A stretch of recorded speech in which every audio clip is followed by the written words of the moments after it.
Hello everyone, आप सभी बच्चों का बहुत स्वागत है। बिहार बोर्ड क्लास 6 विज्ञान की नई पाठ्य पुस्तक जिज्ञासा के अध्याय 9 जो कि है दैनिक जीवन में पृथक्करण विधियां, methods of separation in daily life.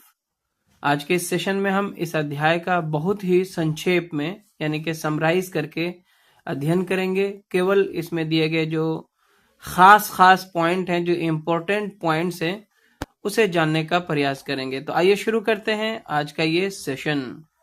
बच्चों, जैसा कि नाम से ही पता चल रहा है कि यहाँ पे इस अध्याय में हम किसी भी मिश्रण में से उपयोगी चीजों को और उनमें जो अशुद्धियां होती हैं उनको अलग करना सीखेंगे। कई तरह के मेथड हम यूज करते हैं, विधियां जो यूज करते हैं, उन्हीं के बारे में हमें जानना है। सबसे पहले यहाँ पे आप इस चित्र के माध्यम से देखकर समझने का प्रयास करें। यहाँ पे जो है अनाज के दानों में से जो अशुद्धियां हैं, जो कंकड़ हैं या फिर और दूसरी चीजें मिट्टी वगैरह हैं, इसको अलग किया जा रहा है, चुना जा रहा है। जैसे हमारे घरों में दाल से या चावल में से या गेहूं में से अशुद्धियों को चून करके फटक करके अलग किया जाता है। यहाँ पे जो है हैंड पिकिंग के द्वारा चुन करके जो है अनाजों में से कंकड़, मिट्टी इत्यादि को अलग किया जा रहा है। किसी भी ठोस मिश्रण, जो मिक्सचर होते हैं दो या दो से अधिक चीजों का, वह पदार्थ जिसमें दो या अधिक पदार्थ मिले होते हैं, जैसे कि गेहूं और चावल में से हाथ द्वारा छोटे कंकड़ और भूसी अलग करने की प्रक्रिया जो है वो हस्त चयन या हैंड पिकिंग कहलाती है। यह कणों के आकार, रंग और आकृति के अंतर के आधार पर किया जाता है ना। अगर इसमें कोई अलग रंग की अशुद्धियां आ जाती हैं, जैसे चावल है, चावल तो सारा वाइट होता है, उसमें कोई दूसरे रंग की मान लिया मिट्टी दिख रही है तो वो आसानी से दिख जाती है, उसे हम हाथ से आसानी से चुन करके अलग कर सकते हैं। यदि पृथक किए जाने वाले कण कम मात्रा में हो और सहजता से उठाए जा सकते हो तो हाथ से छांटना एक सुविधाजनक विधि सिद्ध हो सकता है। अब मान लिया जाए चावल में 1 किलो चावल में अगर 8-10 कंकर हैं, 5 कंकर हैं, तो उसको हम छांट सकते हैं। लेकिन बहुत ज्यादा कंकर अगर हो तो उसको छांटना जो है हाथ से असुविधाजनक होगा, हमें कोई और विधि का उपयोग करना पड़ेगा। इस चित्र में आप देख पा रहे हैं कि किस तरह से कटी हुई फसल के दानों को जो है हम पटक पटक कर अलग करते हैं। ये कार्य यहाँ पे मैनुअली किया जा रहा है या फिर आप मशीन के द्वारा भी इस क्रिया को करते हुए आप देख सकते हैं। जैसे गेहूं अगर खेतों में कटता है तो थ्रेशिंग जो मशीनें आती हैं उसमें जो है गेहूं कटा हुआ जो होता है उसे डाल दिया जाता है। कई बार ऐसी भी मशीनें देखने को आती हैं जो फसल को काटती भी हैं और थ्रेशिंग करके अनाज के दानों को यानी गेहूं के दानों को अलग भी कर देती हैं, भूसा को अलग कर देती हैं। यहाँ पे आप संभवतः धान की फसल को देख पा रहे हैं, जिसे पटक पटक कर जो है अनाज के दानों को अलग किया जा रहा है, धान को अलग किया जा रहा है। और इस तरह से जो फसल के बाकी भाग रह जाते हैं, जो पुआल या नेवारी समझ लें, वो अलग हो जाता है, जो बाद में हम जानवरों को खिलाते हैं। तो ये कार्य जो है कटी हुई फसल में से अनाज के दानों को अलग करना थ्रेशिंग कहलाता है। आगे हम पृथक्करण की एक और विधि, जिसे हम फटकना कहते हैं, उसके बारे में जानते हैं। जब कभी कोई दो ऐसा मिश्रण हो जिसमें से एक जो है हल्का होता है, जैसे यहाँ पे क्या कहा जा रहा है, देखिए चने की दाल में मुरमुरों की थोड़ी मात्रा मिल गई है, जो फड़ी होता है वो मिल गया है इसमें। क्या आप हस्त चयन के अलावा किसी अन्य विधि से इस मिश्रण को पृथक करने के विषय में सोच सकते हैं? अगर चने की दाल में अगर मुड़ी या फड़ी जिसको कहते हैं वो मिल जाए तो उसको चुन करके अलग करना काफी डिफिकल्ट होगा, क्योंकि एक एक करके चुनना पड़ेगा। अगर आप इसे सूप में लेकर के फटक दें तो जो मुरमुरा होगा वो हल्का होने के कारण क्या होगा, जल्दी गिर जाएगा और चना का दाल जो है इसमें रह जाएगा। यहाँ पे इसके लिए हम फटकना विधि के द्वारा जो है दोनों को अलग कर सकते हैं। और इसके लिए हमें एक सूप की आवश्यकता होती है। सूप संभवतः हमारे घरों में होते हैं, ये बांस का बना हुआ एक ट्रे जैसा होता है, या फिर आप तो मेटल या फिर प्लास्टिक के भी सूप अवेलेबल हैं। आगे एक और विधि द्वारा हम पृथक्करण की विधि को जानेंगे। ओसाई या फिर इसे विनोइंग कहा जाता है।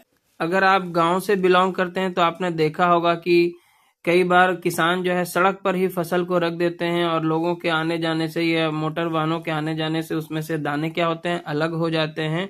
और फिर ये जो है सूप में लेकर के अनाज के दानों को भूसे सहित जो है ऊपर इस तरह से खड़े हो जाते हैं, एक ऊंचाई पे टेबल या टूल की मदद से।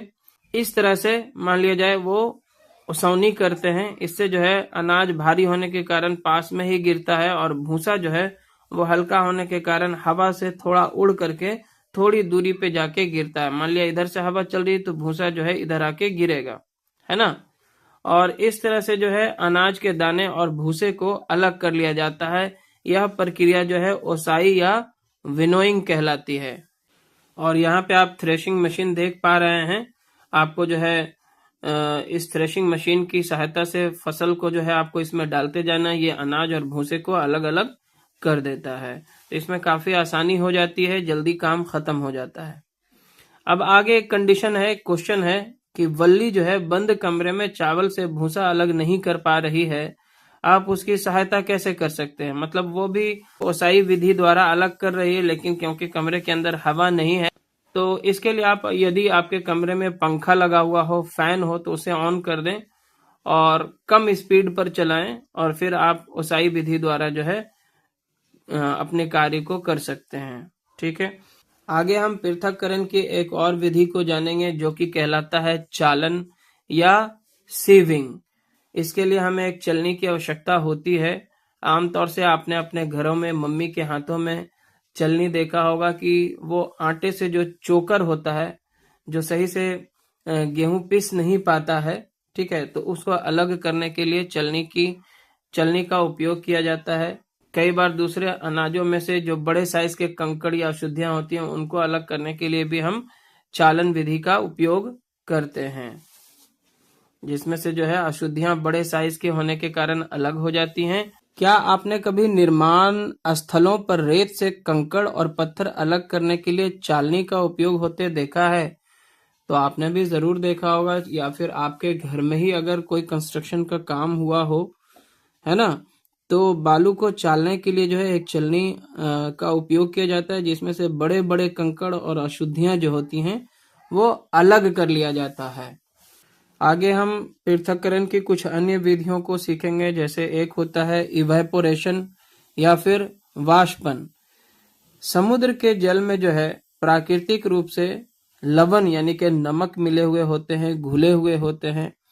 इनको नहर या कैनाल बना करके जो है समुद्र के पानी को समुद्र के आसपास कहीं पे अलग कर लिया जाता है, और फिर जो है इस रास्ते को बंद कर दिया जाता है, यानी कि कुछ पानी को जो है अलग करके छोड़ दिया जाता है, और सूर्य की गर्मी से धीरे धीरे यह पानी वाष्पित होकर सूख जाते हैं, और नमक जो है यहाँ पे बच जाता है। जिस तरह से नदियों के अंदर जो है नदियां सूखती हैं तो बालू मिलता है नीचे, उसी तरह से यहाँ पे इस समुद्र के जल के सूखने के बाद यहाँ पे नमक प्राप्त होता है।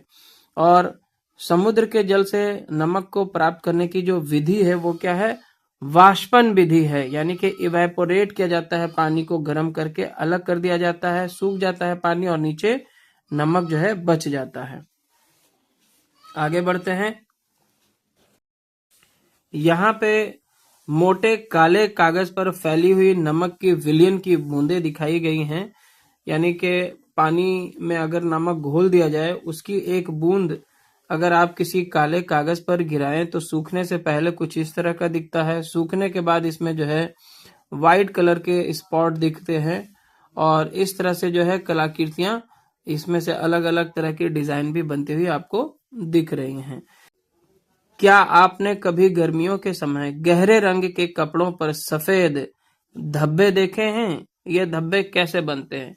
जब हमारे शरीर से पसीना निकलता है तो पसीने के साथ साथ उसमें नमक की भी मात्रा होती है, लवण की मात्रा होती है, और ये सूखने के बाद वाइट वाइट जो है दिखते हैं। जिस तरह से यहाँ पे कागले कागज पर जो है नमक का विलयन सूखने के बाद इस तरह से दिख रहा है, उसी तरह से कपड़ों पर भी जो है वाइट वाइट कलर के, सफेद कलर के दाग आ जाते हैं, है ना, जिससे हमें पता चलता है कि पसीने के कारण जो है ये दाग हुए हैं। चलिए आगे बढ़ते हैं। आगे यहाँ पे चीनी मिट्टी की डिश में नमक के विलयन को गर्म करते हुए दिखाया गया है। जब हम चीनी मिट्टी के डिश में नमक के विलयन को गर्म करेंगे तो पानी गर्म होकर वाष्पित होते हुए धीरे धीरे पानी जो है समाप्त हो जाएगा और अंत में नमक जो है आपको बच जाएगा। बच्चों आगे हम पृथक्करण की दो अन्य विधियां जो अवसादन सेडिमेंटेशन और निस्तारण डीकेंटेशन की प्रक्रिया कहलाती है, इसे समझते हैं। इसमें जब किसी लिक्विड में, किसी द्रव में कोई अशुद्धियां मिली हुई होती हैं तो हम पहले उसे यूं ही छोड़ देते हैं कुछ देर के लिए। मान लिया जाए पानी में कुछ अशुद्धियां मिली हुई हों, पानी में बालू के कण या मिट्टी के कण मिले हुए हों, या फिर यहाँ पे चाय में जो है चाय की पत्ती मिली हुई है, तो इसे कुछ देर तक जब हम छोड़ देते हैं तो धीरे धीरे पानी में से जो अशुद्धियां होती हैं वो उसके नीचे तल में बैठ जाती हैं। इसी तरह से चाय का जो कैन होगा उसमें चाय की पत्तियां जो है चूल्हे से उतारने के बाद धीरे धीरे नीचे की ओर बैठ जाती हैं। तो ये जो अशुद्धियां तल में बैठ जाती है वो क्या कहलाता है? अवसादन कहलाता है, सेडिमेंटेशन की प्रक्रिया कहलाती है। और फिर हम उस बर्तन को उठा के धीरे धीरे दूसरे बर्तन में जो लिक्विड होता है, जैसे यहाँ पे चाय को जो है, जब चाय की पत्ती जो है नीचे बैठ गई है तो कैन को उठा के हल्के हल्के जो है यहाँ पे ढाला जा रहा है। या फिर कोई और अन्य लिक्विड है, मान लिया जाए कि पानी, जो पानी और मिट्टी वाला जो लिक्विड था, मिट्टी के बैठ जाने के बाद जब हम उसको उठा के दूसरे बर्तन में पानी को ढाल लेते हैं और अशुद्धियां नीचे अलग रह जाती हैं, तो ये प्रक्रिया जो है निस्तारण या डीकेंटेशन कहलाती है। ठीक है। ठोस और द्रव के मिश्रण में भारी अवयव नीचे बैठ जाता है, इस प्रक्रिया को अवसादन या सेडिमेंटेशन कहते हैं। जब बर्तन को तिरछा कर जल यानी द्रव को हटाया जाता है तो यह प्रक्रिया निस्तारण या डीकेंटेशन कहलाती है। बच्चों पानी में अगर तेल गलती से गिर जाए तो ये दोनों मिश्रित नहीं होते हैं, बल्कि तेल और पानी का अलग लेयर बन जाता है। तेल हमेशा जो है पानी के ऊपर तैरता रहता है और एक अलग परत बना लेता है, एक लेयर बना लेता है। तो आप यहाँ पे क्वेश्चन किया जा रहा है कि तेल और जल को पृथक करने के लिए आप किस विधि का उपयोग करेंगे? तो इसके लिए हम जो अभी हमने पढ़ा था डीकेंटेशन प्रोसेस यानी कि निस्तारण विधि द्वारा जो है हम इसे अलग कर सकते हैं।